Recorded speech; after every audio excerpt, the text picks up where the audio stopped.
Most subscription-free alarm systems still phone home to the manufacturer's servers, which means your data's leaving your house, your alerts depend on someone else's uptime, and you're one policy change away from a surprise monthly charge. I'm Chelsea Miller, and I've spent the last 3 months testing configurations that actually stay local. What I found is that you can build a system that responds faster than the cloud-based competition, costs nothing per month, and keeps every byte of data on your own network. Here's how.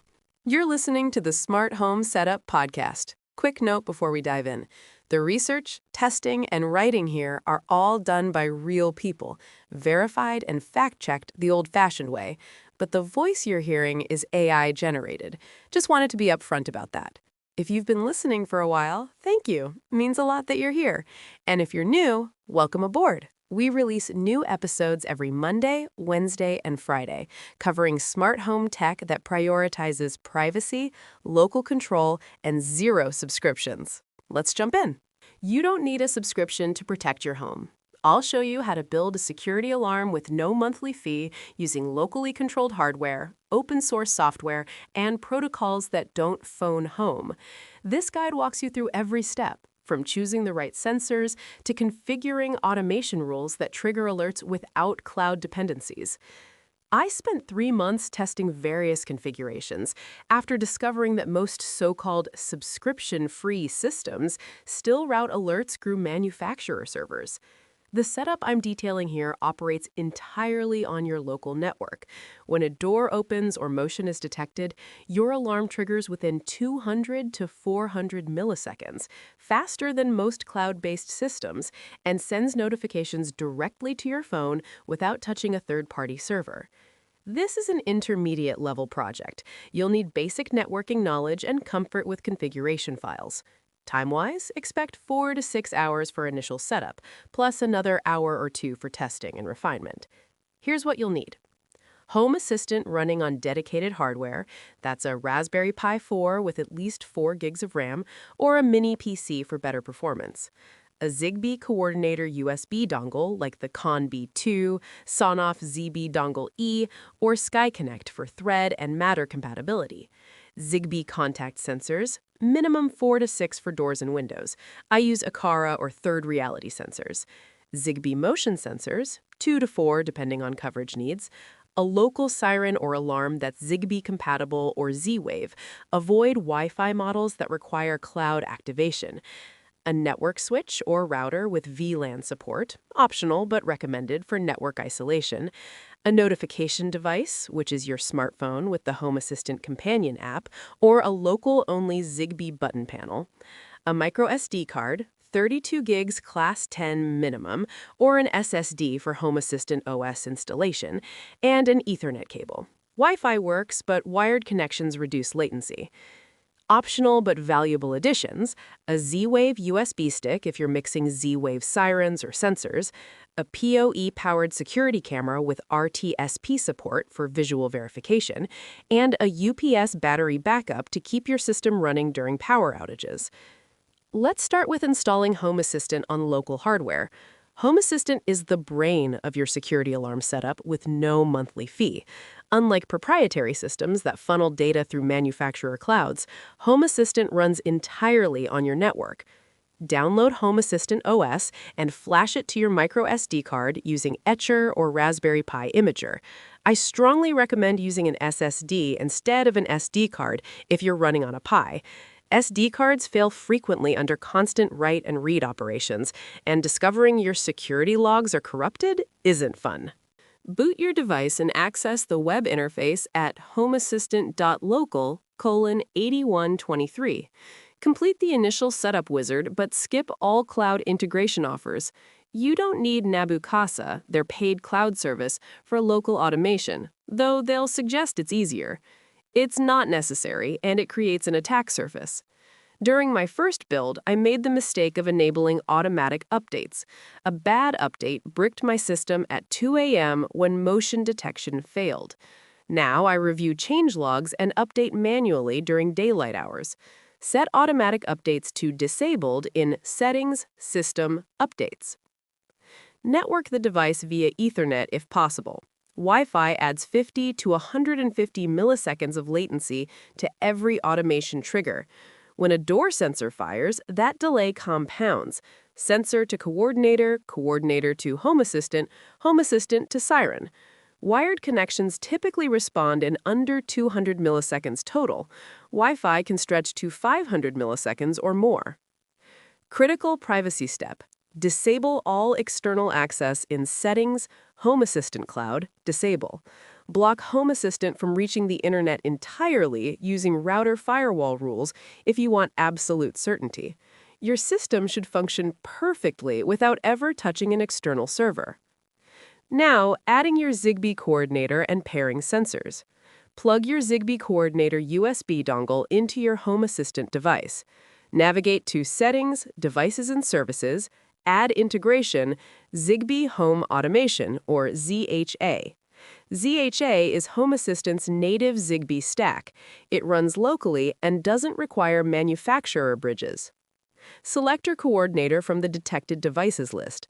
The CON-B2 coordinator is widely compatible, but I've had better range and stability with the SkyConnect, which also supports Thread and Matter 1.4. If you're planning to expand beyond Zigbee, the SkyConnect offers future-proofing. Put your contact sensors into pairing mode. Usually hold the reset button for 5 seconds. In Home Assistant, click Add Device in the ZHA integration. Sensors should appear within 30 seconds. Repeat for each door and window sensor, naming them descriptively: front door _ contact, garage window _ contact, and so on. Critical configuration detail. Most sensors report as both binary _sensor _ device name, which is the open-closed state, and sensor _ device name _ battery. You need the binary sensor entity for automation triggers. Add motion sensors the same way. Place them in corners for diagonal room coverage. Straight-on detection has blind spots. I use one sensor per 300 square feet for reliable coverage. Zigbee motion sensors typically report motion with 200 to 400 milliseconds latency when properly meshed. Test each sensor by opening doors and walking through detection zones. Watch the entity states in Developer Tools, States. If sensors respond slowly, over 1 second, they are too far from the coordinator or experiencing mesh interference. Add a Zigbee router device, like a powered smart plug, midway between coordinator and sensor to strengthen the mesh.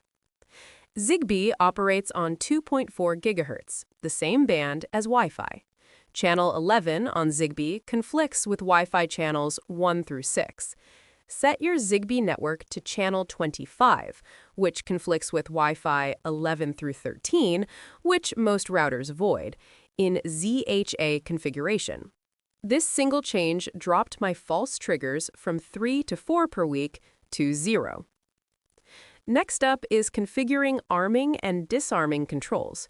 Your security system needs states: armed away, armed home, and disarmed.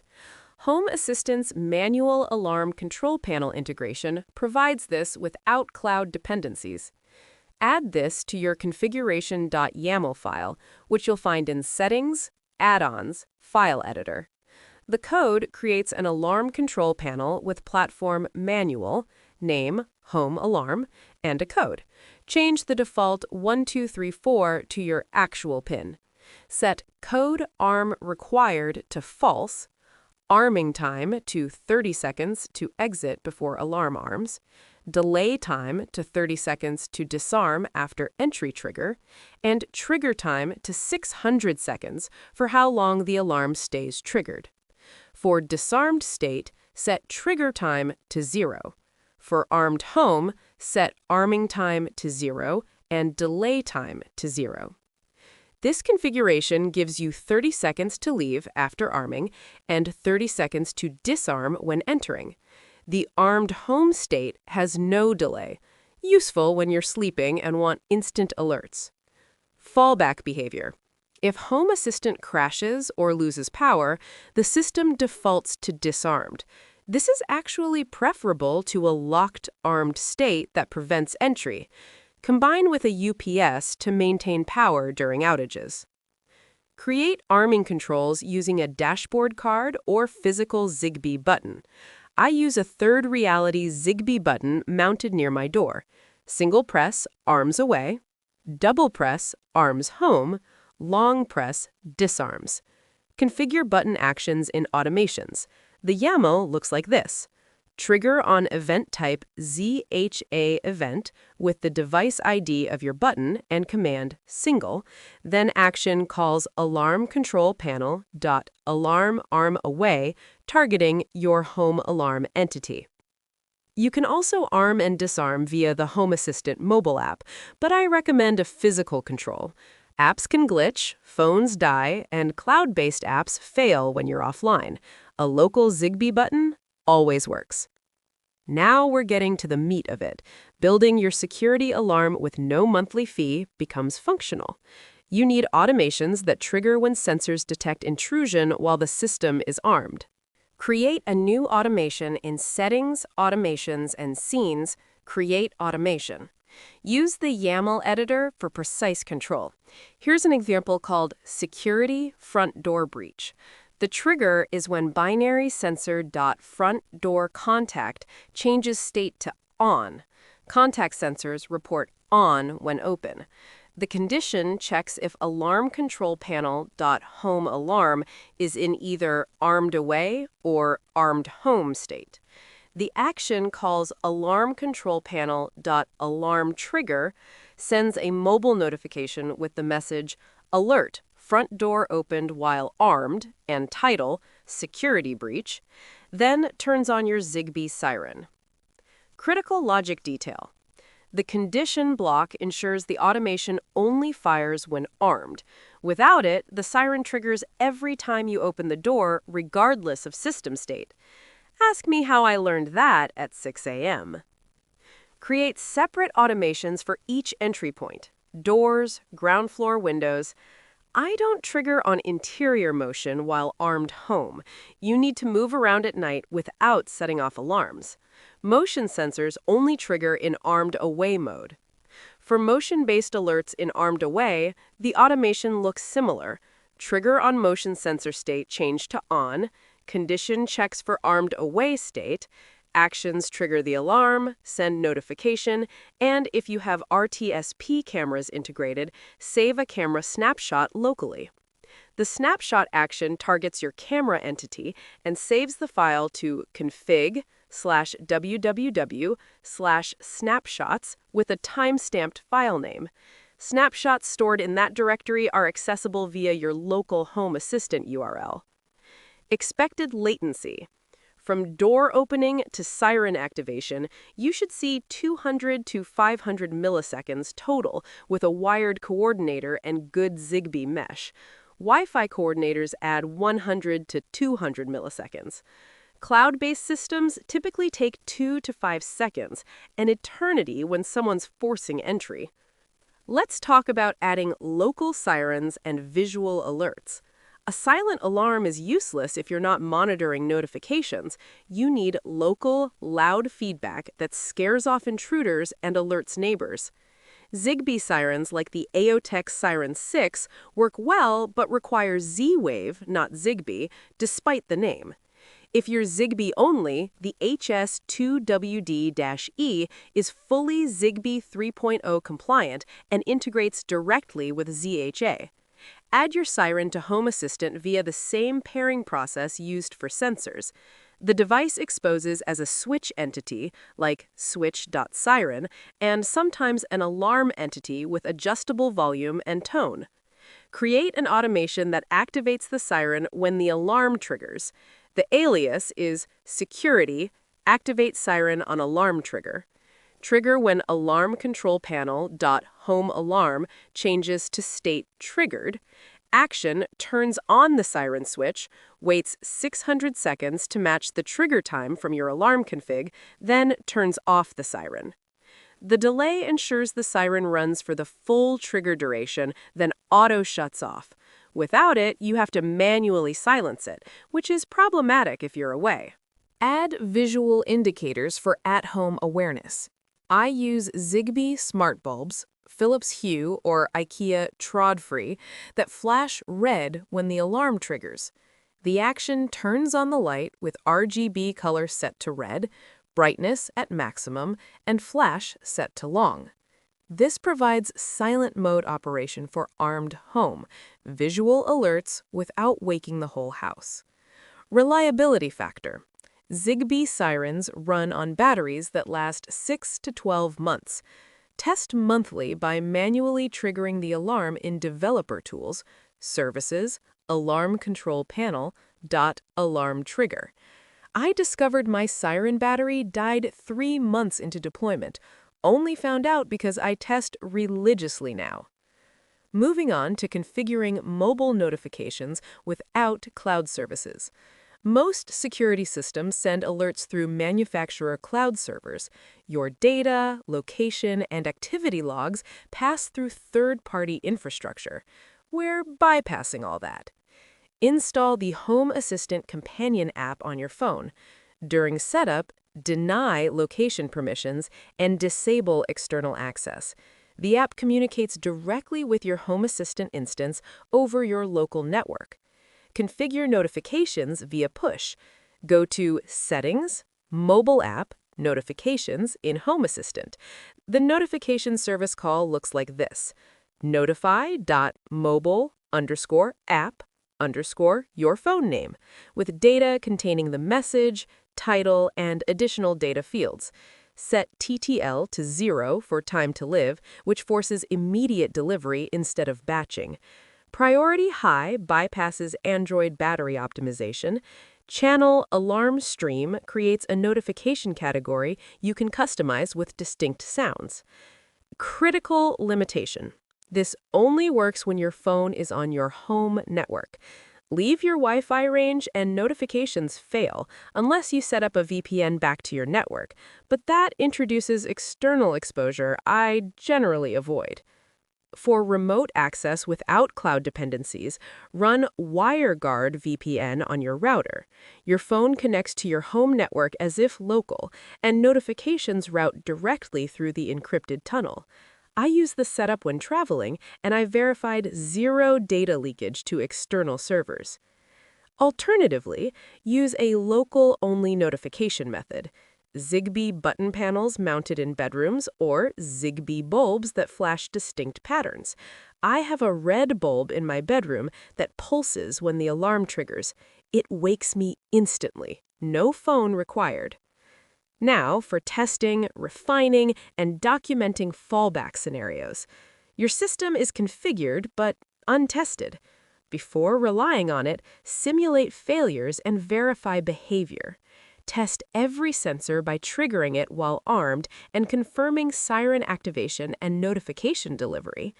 Time the response with a stopwatch. My front door averages 280 milliseconds from open to siren. Yours should be under 500 milliseconds. Test Zigbee mesh resilience by unplugging your coordinator mid-automation. Zigbee networks self-heal when the coordinator returns, but while offline, nothing works. This is why I run a UPS on my Home Assistant device and coordinator hub. Simulate network failure by disconnecting Ethernet. Your alarm continues functioning locally. Sensors, coordinator, and Home Assistant communicate, even without internet, but notifications to your phone fail if you're outside the house. Document this limitation clearly for anyone else using the system. Test battery dead scenarios by removing sensor batteries. Dead sensors don't report, which creates a security gap. Enable low battery alerts in Home Assistant. Trigger when sensor.frontdoor contact battery goes below numeric state 20, then send a notification that the battery is low. Check battery levels monthly. Zigbee sensors typically last 12 to 18 months on a CR3032. False trigger refinement. If you're getting phantom alerts, check door-window alignment. Sensors need less than 15 millimeters gap. Wi-Fi channel conflicts, as discussed earlier, or electromagnetic interference from appliances. I moved my microwave 3 feet and eliminated weekly false triggers. Document your system configuration. I keep a printed sheet listing all sensor entity IDs, automation logic, and PIN codes. When Home Assistant updates break something, and they will, you need reference material that doesn't depend on the system being functional. Let me share some pro tips and common mistakes to avoid. First, avoid Wi-Fi-based sensors for security-critical applications. Wi-Fi sensors suffer higher latency, 500 milliseconds to 2 seconds, and depend on router stability. Zigbee mesh networks self-heal. Wi-Fi devices don't. I tested Wi-Fi contact sensors from 3 manufacturers, and all experienced periodic disconnections that created security gaps. Don't rely solely on motion sensors for entry detection. Motion sensors have 1 to 3 second reset delays after triggering. An intruder who enters, stops moving, then proceeds, won't trigger a second alert. Use contact sensors on entry points and motion as a secondary layer. Configure sensor tamper alerts if your devices support them. Some Zigbee sensors report when their case is opened. Create an automation that alerts on tamper, regardless of system state. Someone removing a sensor while you're home is suspicious. Test notification delivery regularly. I trigger a test alert every Sunday morning. Apps silently fail when iOS or Android updates change notification permissions. Weekly testing catches issues before they matter. Separate your security network using VLANs if possible. Put Home Assistant, Coordinator, and all security devices on an isolated VLAN with no internet access. This prevents compromised smart devices, your voice assistant, TV, whatever, from attacking security infrastructure. Common mistake: using the alarm's disarm delay as an exit timer. Configure separate arming time and delay time values. Arming time lets you leave. Delay time lets you enter and disarm before triggering. Setting them equal means you're rushing to leave in the same time you have to disarm on entry. Enable automation logging.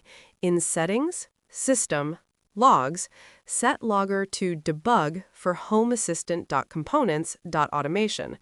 When automations fail to trigger, logs reveal why. I've caught condition logic errors, incorrect entity IDs, and timing conflicts this way. Battery-powered sirens are insufficient for serious security. The Zigbee sirens I mentioned reach 90 to 100 decibels, which sounds loud indoors, but barely carries beyond walls. Consider wired sirens. 12-volt requires separate power for outdoor mounting. I added a 110 decibel wired siren to my garage, triggered via a Zigbee relay. It's audible 2 houses away.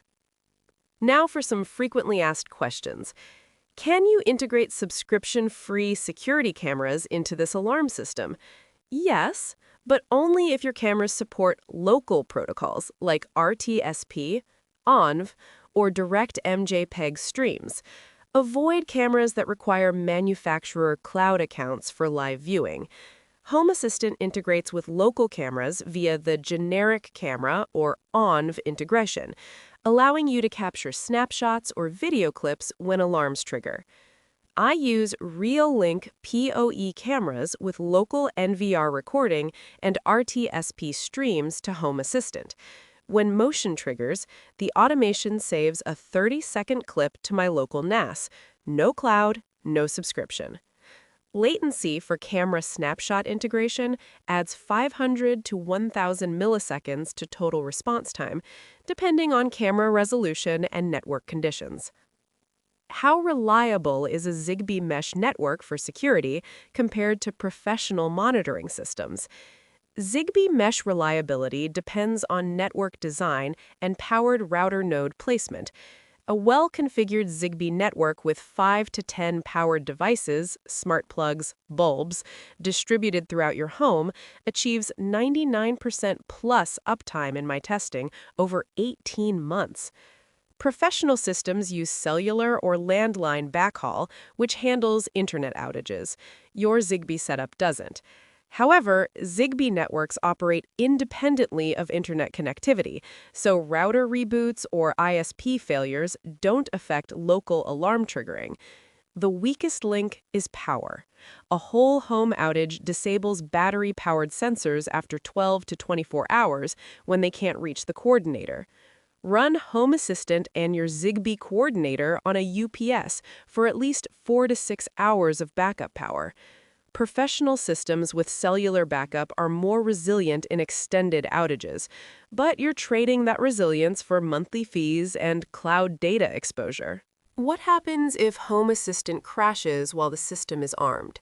If Home Assistant crashes or reboots, the manual alarm integration resets to disarmed state by default. This is a significant security gap. To maintain armed state through reboots, enable Recorder integration, which stores state history, and add Restore True to your alarm configuration. Home Assistant will restore the previous armed state on restart. However, during the crash/reboot period, 30 to 90 seconds for a Raspberry Pi, 15 to 30 seconds on faster hardware, sensors can trigger without generating alerts. Monitor Home Assistant uptime and enable automatic restart on crash in Settings, System, Advanced, Restart on failure. I've had 3 unplanned crashes in 18 months, all during updates. This is why I disable automatic updates and control when restarts happen. Can you use Z-Wave devices in this setup, or does it need to be Zigbee only? You can mix Z-Wave and Zigbee devices freely in Home Assistant. They're separate wireless protocols that don't interfere with each other. You'll need both a Zigbee coordinator and a Z-Wave USB stick. I use Zigbee for sensors, cheaper and better battery life, and Z-Wave for sirens and locks, more robust encryption and better wall penetration. Add Z-Wave integration the same way as Zigbee. Settings, Devices and Services, Add Integration, Z-Wave. Matter 1.4 devices are also compatible if you use a Matter controller border router, though as of early 2026, Matter-compatible security sensors remain limited. Cross-protocol automation works identically. Home Assistant abstracts the underlying protocol, so your automation triggers regardless of whether the sensor is Zigbee, Z-Wave, or Matter. The only consideration is mesh network density. You need powered router devices for each protocol separately. 5 Zigbee plugs won't strengthen your Z-Wave mesh. You need Z-Wave router devices for that network. So, to wrap it up, building a security alarm with no monthly fee requires upfront effort, but eliminates ongoing costs and cloud dependencies entirely. You've learned to configure Home Assistant for local-only operation, integrate Zigbee sensors and sirens, create automation logic with proper arming states, and handle notifications without external servers. Your system responds in under 500 milliseconds, from sensor trigger to siren activation, faster than cloud-based alternatives, and operates independently of internet connectivity. Battery-powered sensors require monitoring and periodic replacement, but that's a minor maintenance task compared to monthly subscription fees that accumulate to thousands over years. The trade-offs are real. No remote monitoring when you're away without VPN setup, manual testing requirements, and system reliability that depends on your network design rather than a company's infrastructure. But for anyone prioritizing privacy, cost control, and local autonomy, those trade-offs deliver exactly what proprietary systems can't: a security setup that's truly yours, with 0 recurring fees and no data leaving your property. Cloud-free viability score, 9 out of 10. This setup operates completely offline with 0 cloud dependencies. The only deduction is for notification limitations when away from home without VPN and the need for manual maintenance. For pure local operation with no external data exposure, it's nearly perfect. That's it for this episode of the Smart Home Setup Podcast. We're back every Monday, Wednesday, and Friday with new episodes on smart home automation, privacy-first setups, and gear that doesn't nickel and dime you. If you found this helpful, I'd really appreciate a 5-star rating and a quick review. It genuinely helps other people find the show, and it's the best way to support what we're doing here. And if you haven't already, hit subscribe or follow so you get notified the second new episodes drop. Thanks for listening. I'll catch you next time.